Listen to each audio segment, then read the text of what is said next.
From MTN News, you're watching Montana This Morning. A lot of students on Montana State University's campus rallying behind a current issue they're pretty passionate about. I'm Annie Johnson, and I'll have the full story coming up. And looking for one missing piece to an unsolved murder, we preview a special coming up this weekend. 6:32 on this snowy Friday in April. Chet Lehman, Holly Brantley, Matt Elwell with you here. Just another lovely spring day in southwest Montana. Yeah, one of those days that you can shovel the sidewalk in the morning and mow in the afternoon. Good times. There you go. Yeah, it is dangerous outside in a few areas, or at least very slick. So leave some extra time this morning. Our temperatures are below the freezing mark, and right now we're seeing the concrete getting to that freezing mark. So we'll probably see some ice forming as we head through at least part of the morning. Here's a look at our Bozeman Pass ICAM, our road conditions. Snow and ice, wet or black ice, that's beginning to change over on Homestake Pass right now.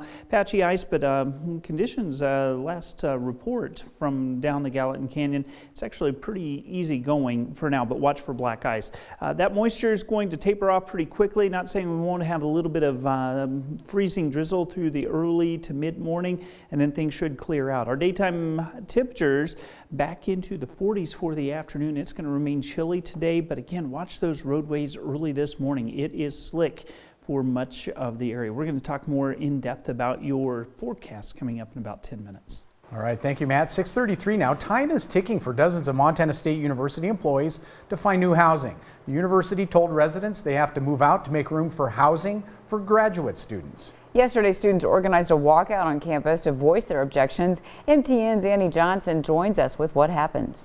Dozens of students gathered on campus to raise awareness for an issue they're pretty passionate about involving the university. MTN News first reported the story back in October 2020 after MSU sent an email to 78 of their employees that they had 9 months to find other housing. The issue is that if there's a problem or if there's a known benefit, we don't take it away from people. We make it equal and accessible for everybody. But with the move-out deadline approaching, students rallied to express their frustrations. I think there's a lot of misunderstanding. We're doing this for the benefit of students. We have 198 graduate students who are waiting for housing. The protest today was very concerned about wages, but there are 40 employees in those units. The majority of them are faculty, and their average salary is $66,300. Mormon, who was living in the housing with her son, says she doesn't fall into that salary bracket and is still concerned with the people behind the numbers. Look at the human beings that are in the center of this and to realize that it does have a huge impact. These are people who are trying their hardest. They're working full time. They're looking for ways to support themselves and their family. Please don't make it harder. There's enough things we have to deal with. Organizers are concerned that the evictions specifically target the campus's most diverse housing neighborhood. The only criteria that the university applied was, are these people in these units students or are they employees? That's the only thing we looked at. That's it. Current residents living in the housing have until June 30th to move out. Reporting at Montana State University, Annie Johnson, MTN News.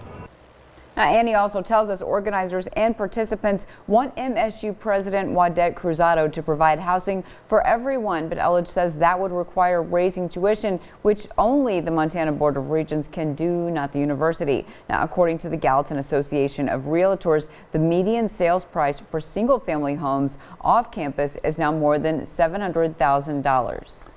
6:36 in some legislative action this morning. After an emotional debate, the state Senate on Thursday endorsed a bill barring businesses or government from making vaccinations a condition of employment or receiving services. That bill is now just a few votes away from going to Governor Greg Gianforte for his signature into law. The Senate endorsed the bill on a 31-19 straight party line vote. With Republicans in favor. The bill says businesses cannot make vaccinations a condition of employment and that no person or government can deny services to anyone based on their vaccination status. Opponents of the bill said the law could run afoul of federal regulations for nursing homes or assisted living facilities with vulnerable populations. Republican Senator Tom McGilvery of Billings carried the bill on the floor and said that thousands of people had contacted the legislature saying they feared for their jobs if they didn't want to get vaccinated for COVID-19. This is the foot in the door.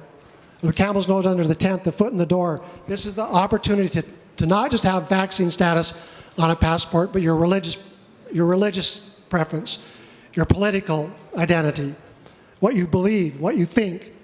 This is just the beginning, and this is why this bill is so critical and important today. This is just the beginning of the invasion of our privacy and our fundamental constitutional rights.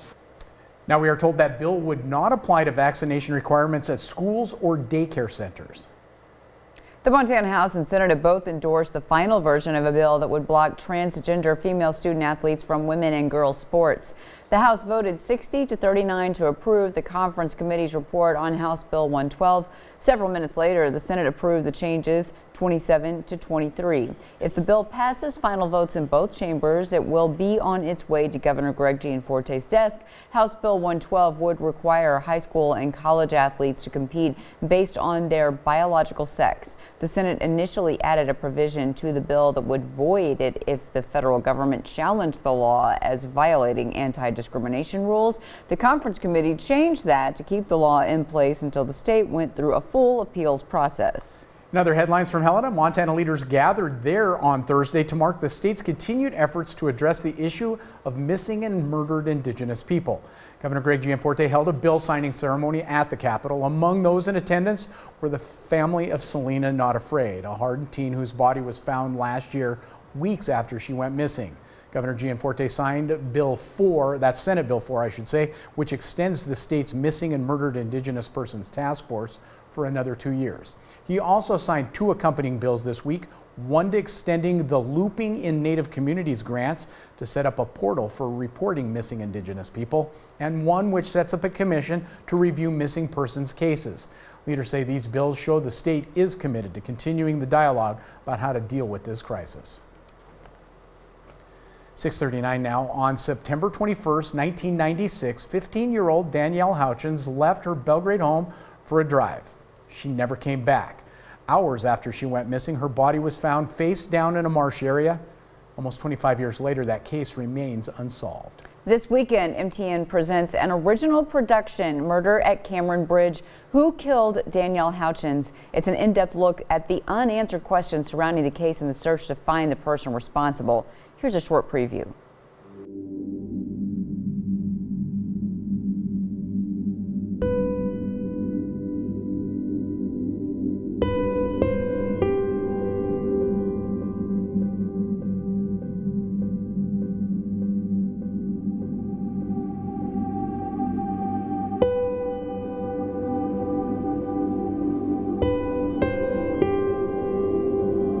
Our family was a very close family unit.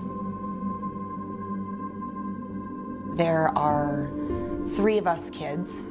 Danny was the oldest, I'm the middle child, and we have a younger brother. Our parents were both ski patrollers up at Big Sky, and so we had the privilege of growing up on the mountain, which was amazing, and what an incredible place to, learn to be tough and to be outdoorsmen. We spent a ton of time then in the summer times hiking in the Gallatin Canyon, river rafting all over the place, just spending a lot of time outdoors. Someone killed Danny. I've always known that there's no way that this was an accident. Someone was there with my sister. And someone did this to her.